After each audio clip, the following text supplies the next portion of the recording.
सैया देवरे से कही के ढोड़ी दही खोदवाई हो। कहता ये सैया देवरे से कही के ढोड़ी दही खोदवाई हो।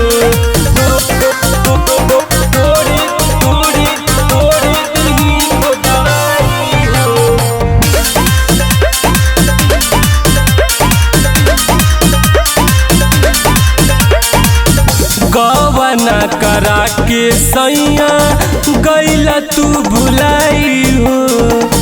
चढ़ली जवानी बोला के पे लुटाई हो। गवना करा के सैया गैला तू भुलाई हो। चढ़ली जवानी बोला के पे लुटाई हो। रतिये से हमारा पीरा उठल बा देहिया लेवे अंगड़ाई हो। कहता ये सैया देवरे से कही के ढोड़ी दही खोदवाई हो। कहता ये सैया देवरे से कही के ढोड़ी दही खोदवाई हो।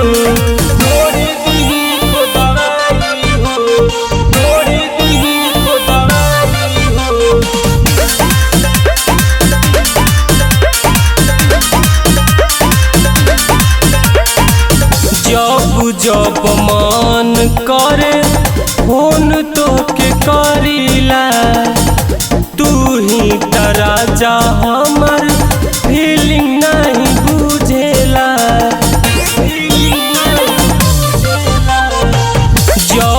जब मन करे फोन तो के करीला तू ही राजा हमर फीलिंग नहीं बुझेला।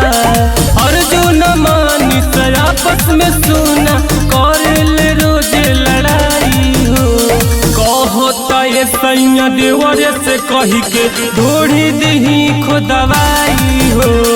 कहता ये सैया देवरे से कही के ढोड़ी दही खोदवाई